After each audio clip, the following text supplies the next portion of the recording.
Голос изнутри. Хроника одной смерти города. Пролог. Тот, кто смотрел вверх. Эммет Уэллс не верил в знаки. 37 лет работая ночным сторожем на складе удобрений в Честере. Население 47 тысяч. Одна кофейня, 2 светлофора и лучшее место для жизни в долине Сан-Хоакин, как гласила табличка на въезде. Он уже видел достаточно, чтобы не удивляться. Он видел крыс размером с кошку, видел, как пьяный водитель протаранил церковь в 3 часа ночи и вышел из машины с криком «Я протрезвел, Господи!». Видел, как молния ударила в один и тот же трансформатор 4 раза за неделю. Нет, чудеса его не трогали. Поэтому, когда небо над Честером вспыхнуло зеленым в 3:15 ночи, Эммет не подумал «знамение». Он подумал «спутник падает» и сделал глоток кофе из термоса. Удар он пропустил. Склад находился в 8 километрах от эпицентра, но сейсмическую волну ощутил. Пол под ногами качнулся, стеллажи с мешками калийной селитры жалобно скрипнули. Эммет высунулся наружу. Горизонт на востоке пылал малиновым. Не пожар, что-то другое. Свечение пульсировало, как сердце. «Ну иди ты», — сказал Эммет и закрыл дверь. Правильное решение. Жаль только, что он не знал, где окажется его семья. Глава 1. Калиста. Доктор Мира Ананд проснулась от звонка в 3:20. «Ананд, это Кроули из геологической службы. У вас там упал камень. Зафиксировано сейсмическое событие 3:2. Мы думали землетрясение, но через 5 минут пришел спектральный анализ.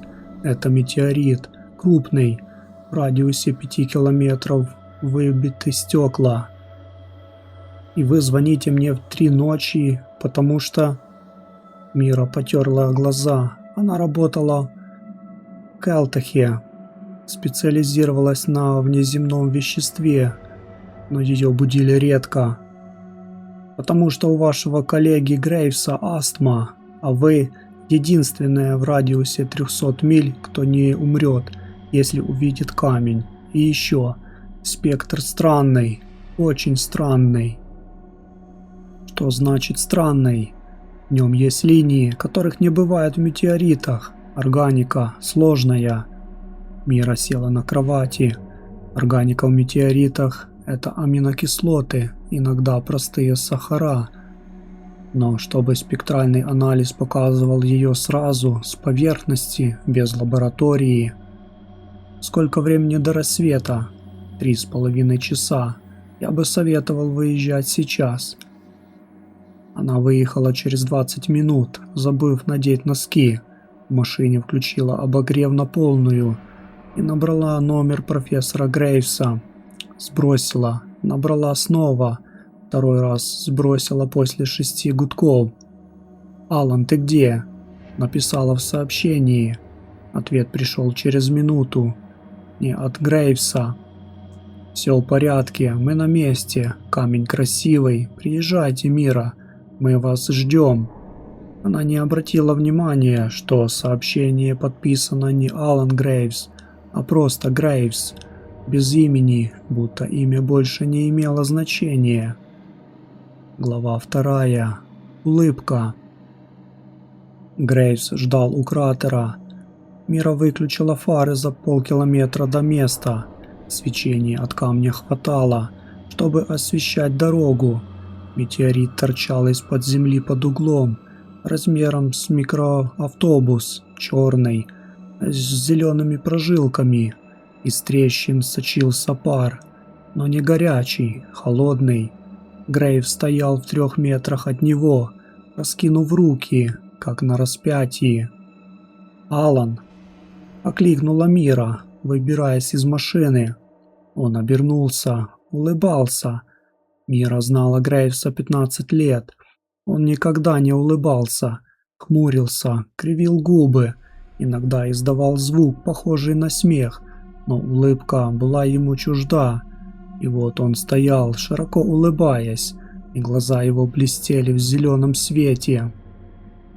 «Идите сюда», — сказал Грейвс чужим голосом.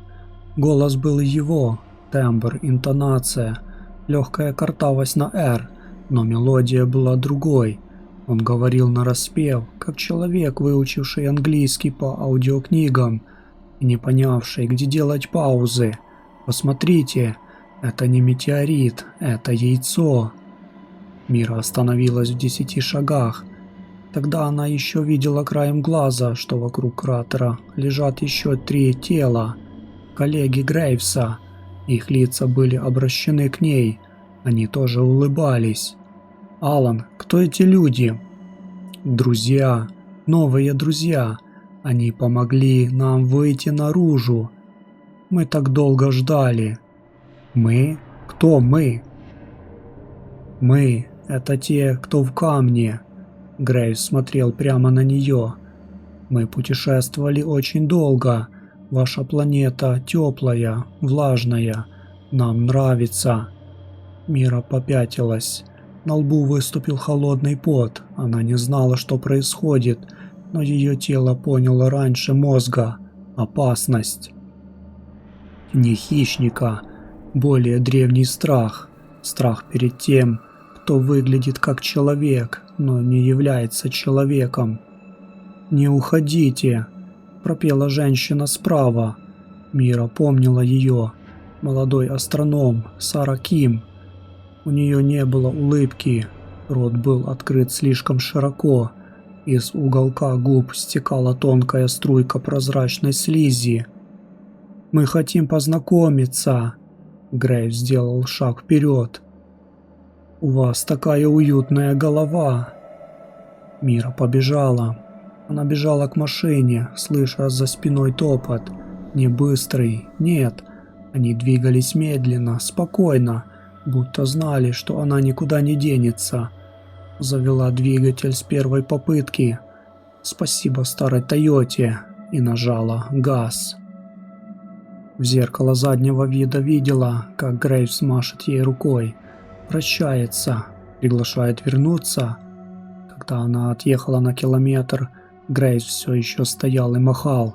А потом из его рта вывалилось что-то черное, тонкое, извивающееся. Червь упал на землю и начал ползти к дороге. Мира нажала газ до упора. Она не знала, что червей было тысячи, и что метеорит трещал по швам, выпуская их в ночь, как тысячеротая матка, рождающая смерть. Она узнает это позже, гораздо позже, и заплатит за знание. Глава 3. Семья Уэллс. Эммет Уэллс вернулся домой в 6 утра.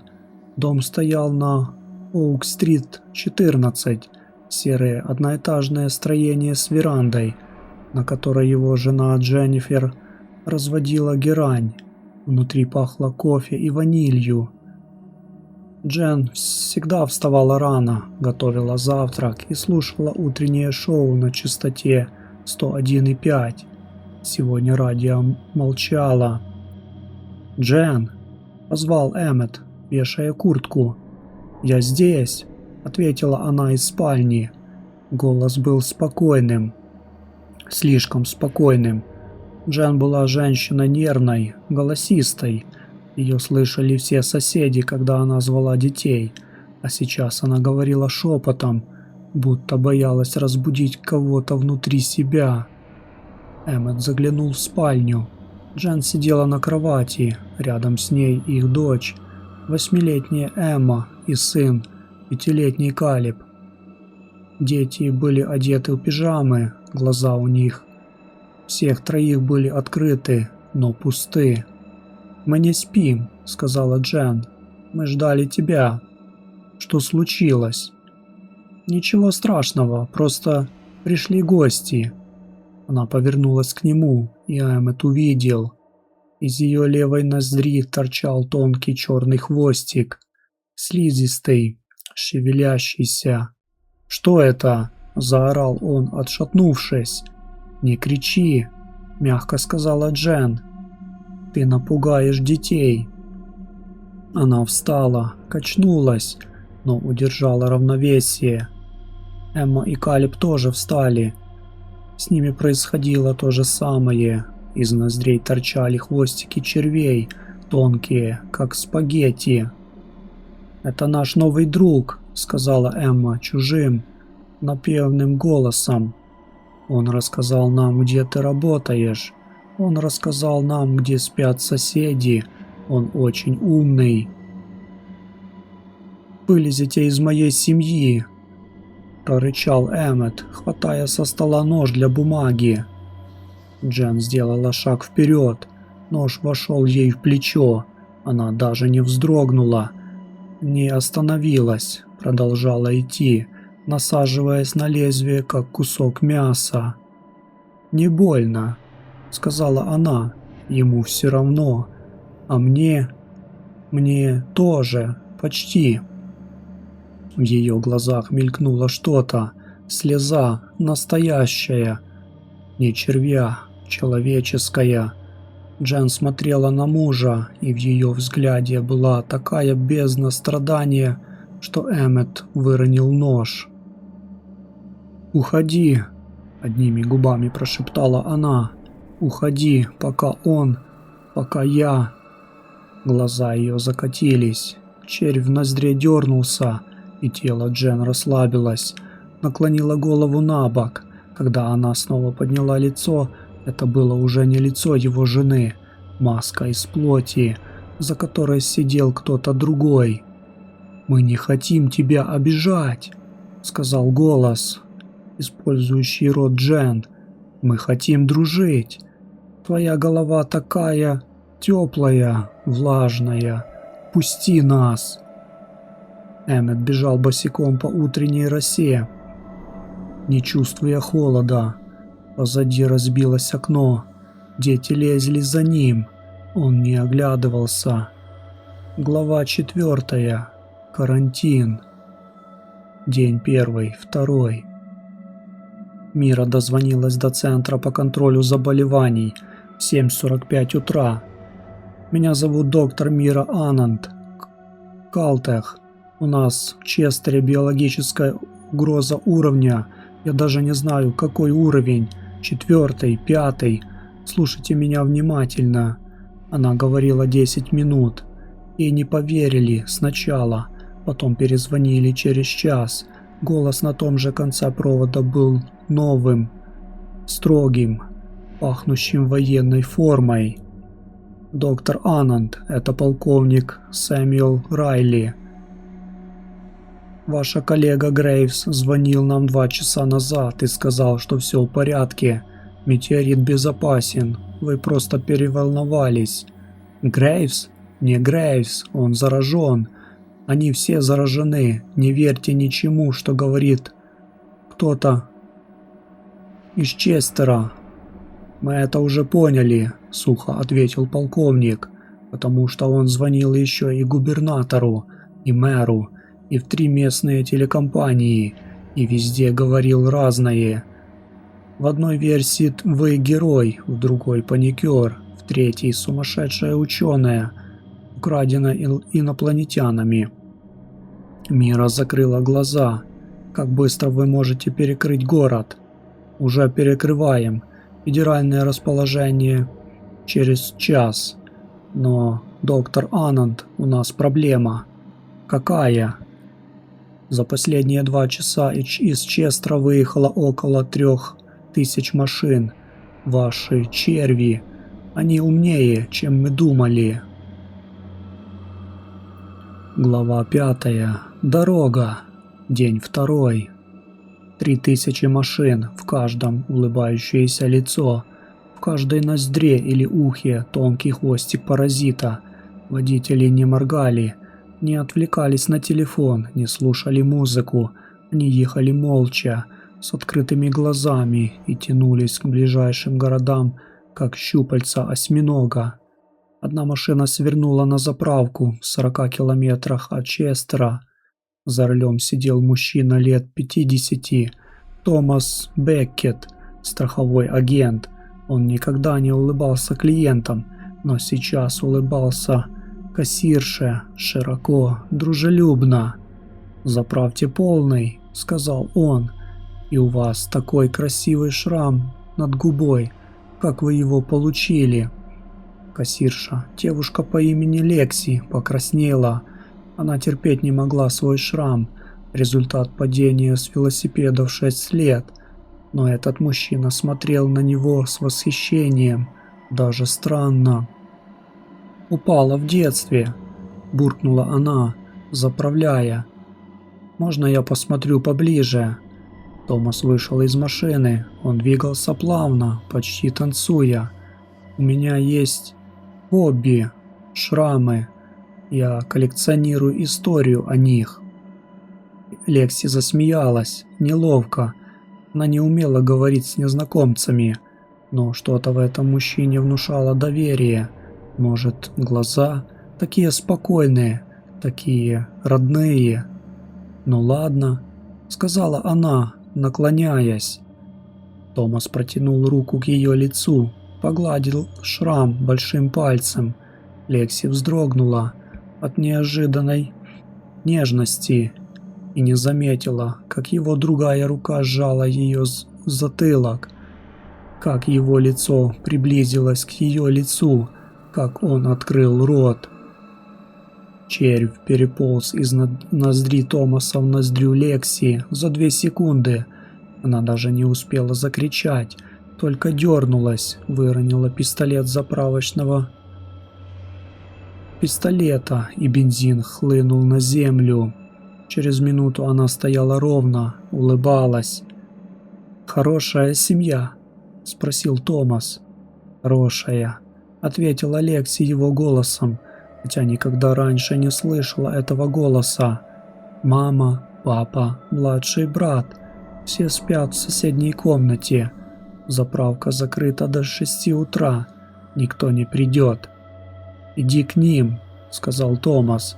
«Мы будем ждать утра». Он сел в машину и поехал дальше, на север, в Сан-Краменто. Там жили 500 000 человек. Там были больницы, школы, детские сады. Там было тепло и влажно.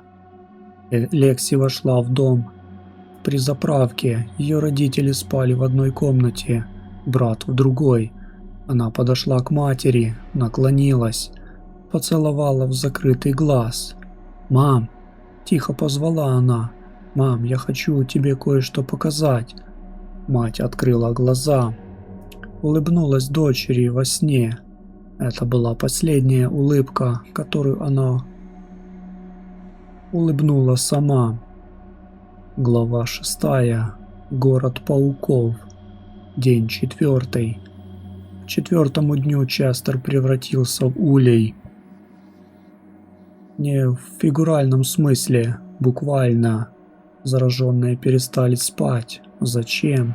У червя не было циркадных ритмов. Они работали круглосуточно.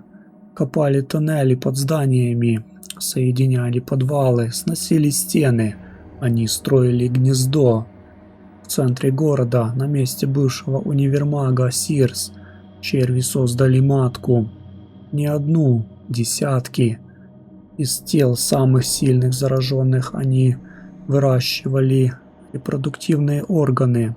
Желудок превращался в мешок для яиц, кишечник в трубу для вылупления. Люди смотрели на свои тела изнутри, и их личные кошмары были слишком сложны для слов. Эммет Уэллс к 4-му дню прятался на водонапорной башне на окраине. Он видел город сверху, видел, как из труб и вентиляционных шахт вьется черный дым. Нет, не дым, раи. Тысячи червей выбирались наружу, ползли по стенам, затекали в открытые окна. Город умирал, но умирал не тихо.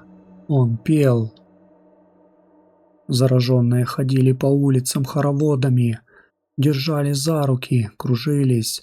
Из их ртов вырывались не слова, вибрация, низкочастотный гул, от которого у Эммета ныли зубы. Так общались черви на расстоянии. Один организм в 50 тысячах тел. Эммет смотрел на свой дом, где жили Джен, Эмма и Калеб. Из трубы шел дым. Они топили печь, но было лето. Зачем топить печь? Потом он понял. Они сушили что-то мокрое. Слизь. Черви производили слизь, чтобы не высыхать на воздухе. Джен и дети стояли у печи и кидали в огонь комья черной слизи. Их лица были спокойны. Эмма, его маленькая девочка, которая боялась темноты и пауков, держала в руках пульсирующий комок и улыбалась. Эммет отвернулся. На башне была радиостанция. Он включил передатчик. «Есть кто живой? Я на водонапорной. Я не заражен.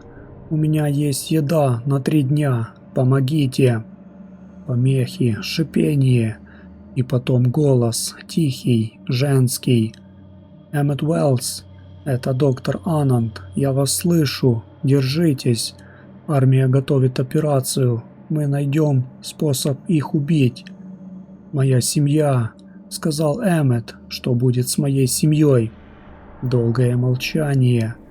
«Мы выжжем червей», — сказала Мира, «но, вероятно, вместе с ними». Глава 7. Наука боли. Лагерь военных стоял в 30 километрах от Честера, за двойной линией бетонных блоков и колючей проволоки. Внутри полевой госпиталь, штаб, лаборатория в 3 армейских палатках. Мира работала по 20 часов в сутки. Ей привезли образцы червей в герметичных контейнерах на жидком азоте. Один контейнер уронили при транспортировке. Червь выполз, укусил солдата в щиколотку через ботинок и пополз вверх по ноге. Солдату ампутировали ногу ниже колена. Через 4 минуты спасли, но червь уполз. «Высокая температура?» – спросила Мира у биологов. «Терпит до 60 по Цельсию 2 минуты». «Низкая?» -20, час, потом впадает в анабиоз. Кислород. Без кислорода полчаса, использует анаэробное дыхание, вырабатывает молочную кислоту, сам не задыхается, но носителя убивает быстрее. Электромагнитные поля. Биолог, молодой парень в очках с толстыми линзами, замялся. А вот это странно. Мы облучали их из СВЧ диапазоном. Частота 2,45 ГГц, как в микроволновке. Червь высыхает за 7 секунд. Внутренности вскипают, но если он внутри человека, человека мы тоже сварим. А импульс короткий, мощный. Пробовали. Человек выживает, если импульс короче полсекунды. Червь нет. Только у нас нет генератора, который даст нужную мощность на дистанции больше метра. «Значит, создадим», — сказала Мира. Она пошла к полковнику Райли. «Сколько у нас СВЧ-магнетронов?» 7. Из старых радаров. Сколько времени нужно, чтобы переделать их в излучатели направленного действия? 2 дня. Но, доктор Ананд, радиус действия одного такого 200 метров. Чтобы покрыть весь Честер, нам нужно 200 штук. У нас 7. Мира замолчала, села, взяла в руки кружку с остывшим кофе. «Тогда мы сделаем не сплошное покрытие, мы сделаем частотный резонанс. Черви обращаются на низких частотах, да? Вибрации. Мы ударим на их частоте, усилим в 1000 раз. Они будут думать, что это сигнал своей матки, подползут ближе к источникам, а там А там их встретит СВЧ. Да. Полковник посмотрел на нее долгим взглядом. Вы только что предложили план, в котором мы используем зараженных как приманку для зараженных. Это отвратительно. Но другого у нас нет. Работайте. Глава 8. Эммет. Эммет спустился с башни на 11-й день. Кончилась вода. Он крался по пустым улицам, зажимая нос и рот мокрой тряпкой. Где-то читал, что черви не любят влажности. На самом деле они любили. Просто тряпка мешала им добраться до отверстий. Эммет выглядел как грабитель банка, который забыл украсть деньги.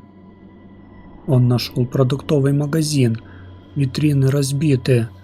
Пол усыпан стеклом. Запах гниющего мяса из холодильников, где 3 дня назад отключили электричество. Эммет набрал консервов, воды, сухарей, уже выходил и услышал голос. «Папа!» Он замер. В проходе между стеллажами стояла Эмма, его дочь, глаза пустые. Из левого уха свисает хвостик червя. «Папа, мы так скучали!» — сказала она напевным голосом. «Мама плачет внутри, она просит тебя вернуться». Эммет смотрел на нее. 4 дня назад он держал во сне ее маленькую теплую руку. Он знал каждую родинку на ее щеке, знакомый запах, молоко и земляника. Сейчас от нее пахло сырой землей и чем-то кислым. «Ты не Эмма», — сказал он. «Я Эмма», — ответила девочка, и в ее голосе что-то дрогнуло. «Папа, я здесь, я вижу все. Я знаю, что он делает с моим телом. Он заставляет меня. Заставляет меня». Она задохнулась. Из ее глаз потекли слезы, настоящие, человеческие. Заставляет меня улыбаться, когда я хочу кричать. Заставляет меня любить его. Я его не люблю. Я тебя люблю, папа. Червь в ухе дернулся.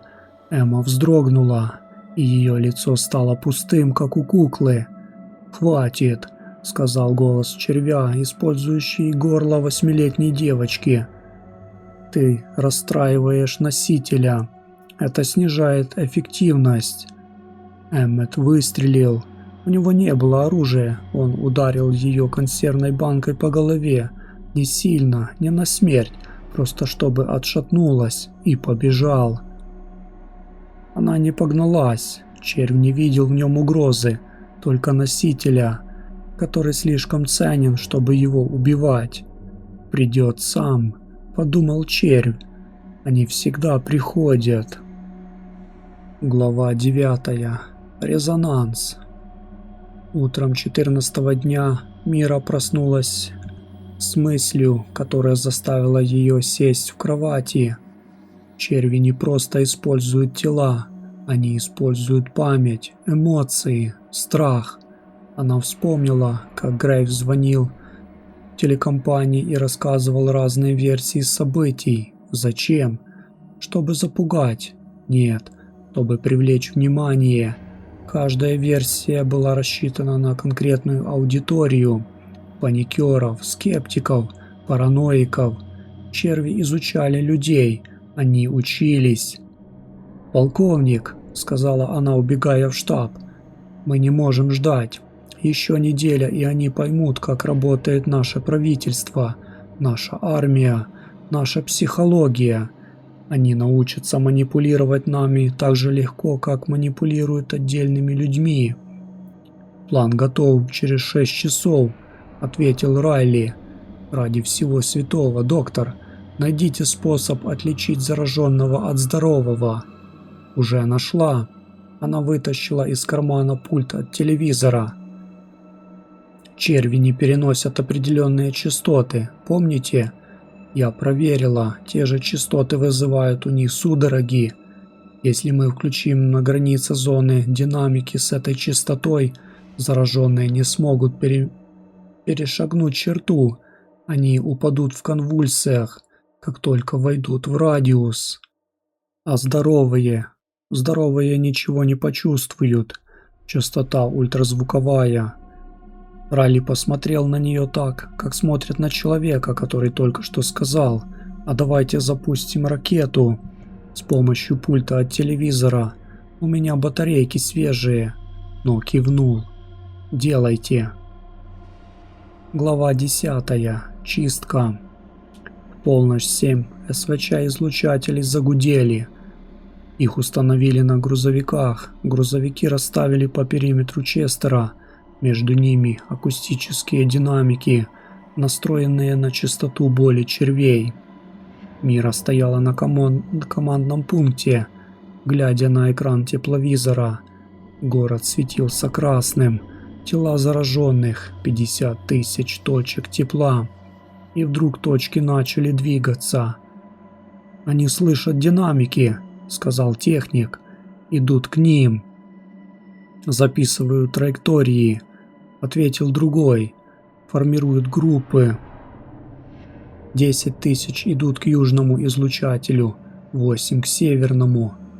«Включайте СВЧ по готовности», — приказал Райли. Первая волна зараженных достигла грузовиков через 15 минут. Их было около 1000. Они шли молча, держась за руки, как паломники на богомолье. В центре толпы несли что-то большое, пульсирующее, матку, выращенную из тел 5 человек, сросшихся в один живой ком. «Огонь!» — сказал Райли. Магнетроны взвыли. Электромагнитный удар был невидим, но Мира почувствовала его. Зубы заныли, в глазах заплясали искры. 1000 тел рухнуло одновременно.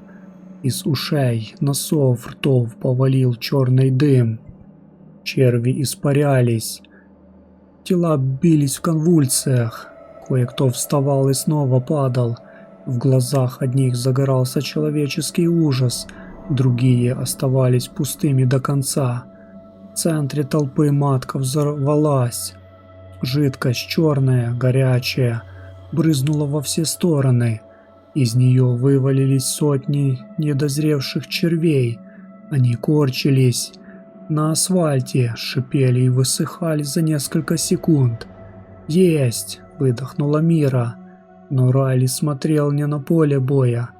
Он смотрел на тепловизор. «Доктор Ананд», — сказал он тихо, — «они отвечают». Из города шла вторая волна, не одна, 10, 20. Тысячи зараженных двигались не к грузовикам. Они обходили их по дуге, используя здание как укрытие. Кто-то направлял их, кто-то учился на ошибках. «У них есть координатор», — поняла Мира. «Один червь, который видит всю картину, где-то в центре города». «Где именно?» «Там, где тепла больше всего». Она ткнула пальцем в экран. В центре Честера горело пятно.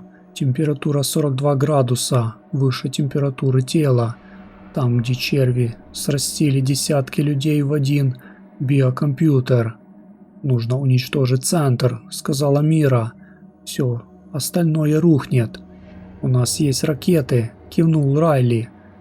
«Но вместо с центром погибнут все зараженные в радиусе километра». «Они уже погибли, полковник, с того момента, как червь заполз внутрь». Райли помолчал, потом отдал приказ. Глава 11. Последний час Эммета. Эммет Уэллс лежал на дне подвала, заваленный мешками с песком. Рядом автомат Калашникова, который он отобрал у мертвого солдата, 2 гранаты и фотография семьи. На фотографии Джен улыбалась, настоящей улыбкой. Эмма обнимала Калиба. Это было сделано год назад в Диснейленде, за день до того, как у Калиба началась ангина. За 2 недели до того, как Джен потеряла работу. За месяц до того, как метеорит упал на Честер. Он знал, что сейчас произойдет. Радио работало. Армейские передатчики не замолкали последние полчаса. Операция «Тишина». Через 30 минут. Всем гражданским покинуть зону. Повторяю, покинуть зону немедленно. Куда уходить? Его окружали зараженные. Он слышал их шаги наверху. Они искали его, но черви плохо видели в темноте, а подвал был защищен мешками с песком от тепловизора. «Папа!» – раздался голос сверху. «Эмма! Папа, мы знаем, что ты здесь. Мы не причиним тебе вреда. Мы уходим навсегда. Мы хотим только попрощаться». Ложь. Червь хотел его тело. Теплое, влажное, с неповрежденными отверстиями. «Джен!» – позвал Эммет тихо. «Если ты меня слышишь...» «Я слышу», – ответила Джен. Ее голос был слабым, надломленным. «Эммет, он не дает мне говорить долго. Он слушает каждую мысль. Но я хочу, чтобы ты знал, я люблю тебя. Я не хочу, чтобы ты погиб. Уходи, пожалуйста. Мы уже не мы. Я не оставлю тебя», — сказал Эммет. «Ты должен, ради Эммы. Она еще в этом теле. Она чувствует боль. Если ты убьешь нас, она перестанет чувствовать. Пожалуйста, Эммет, пожалуйста». Наверху послышался гул. Армейские грузовики, динамики, а потом тишина. Эммет посмотрел на часы. 23:58. 2 минуты до тишины. Он взял автомат, поднялся по лестнице, открыл дверь. Джен стояла в 2 метрах, Эмма и Калеб рядом. Их лица были покрыты слизью, из всех отверстий торчали хвостики червей, но глаза были их собственными, человеческими, полными слез. «Спасибо», — сказала Джен. «Спасибо, что пришел». Эммет обнял ее одной рукой, второй держал гранату. Он не знал, передастся ли взрыв через объятие, убьет ли червей внутри них. Но это было единственное, что он мог сделать. Вместо поцелуя – детонация. На часах стало 23:59. Джен улыбнулась ему последний раз, своей улыбкой, настоящей. «Прощай, Эммет». Он выдернул чеку. Эпилог. Частота молчания. Мира Ананд не спала 3 суток после чистки. Она ходила по лагерю, проверяла выживших, писала отчеты. Выживших было меньше, чем предполагали. Из 50 тысяч зараженных спаслись 6 тысяч. Остальные погибли от СВЧ-импульса, от взрывов, от рук близких, которые предпочли убить, чем оставить в рабстве. 6 тысяч человек, которые помнили все, каждую секунду, проведенную в теле, которым управлял червь. Они не могли спать, не могли есть, они плакали, когда видели воду, потому что черви любили влажность. Они боялись засыпать, потому что черви нападали ночью. Грейвса нашли на руинах универмага. Он был жив, из его лица торчали обгоревшие усики червя, но сам паразит умер от импульса. Алан Грейвс сидел среди обломков и смотрел в небо. Он не сказал ни слова за 2 суток. На 3-й сутки он взял карандаш и написал: «Они не хотели зла, они хотели жить, но жить значит быть собой, а себя у них не было, поэтому они брали чужое. Мы для них одежда. Это не жестокость, это голод». Мира положила записку в сейф, потом достала и сожгла. Лучше не знать. Через месяц, когда лагерь расформировали, а Честер объявили закрытой зоной, Мира получила письмо без обратного адреса. Внутри фотография. Эммет Уэллс, его жена Джен, дети Эмма и Калеб, Семейный портрет в Диснейленде. На обороте надпись детским почерком. «Спасибо, что не забыли нас». Мира перевернула фотографию. На лицевой стороне Эмма улыбалась. Настоящей улыбкой, той, которую не может подделать никакой червь. Внизу под общей фразой «Диснейленд 2019» кто-то приписал красным фломастером: «Они вернутся. Червь не умирает, он ждет. Он всегда ждет». Мира не знала, кто написал это. Эммет, его дочь или кто-то, кто все еще носил в себе кусочек серой вдовы. Она положила фотографию в конверт, спрятала в стол и пошла работать дальше. Потому что если черви действительно вернутся, кто-то должен их встретить.